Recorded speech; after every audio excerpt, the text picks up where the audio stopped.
Your eye sees. Your ear hears. Both of them are parts of your body. Isn't that right?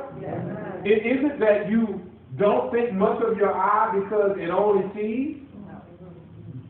You don't think much of your hand because it only has a function. It ain't like my eye, it doesn't help me to see. It's a part of your body, isn't it? And so when God doesn't have respect of people, it means He doesn't set one person up above anybody else. All of us are on the same level.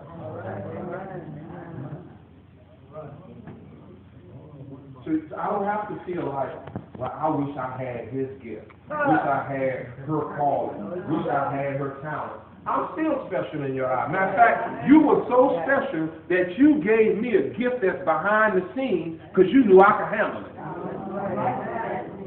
Maybe you ought to look at the pastor and go, you so challenged that God needed to give you a position up front because you wouldn't have been able to handle a behind the scenes position like me.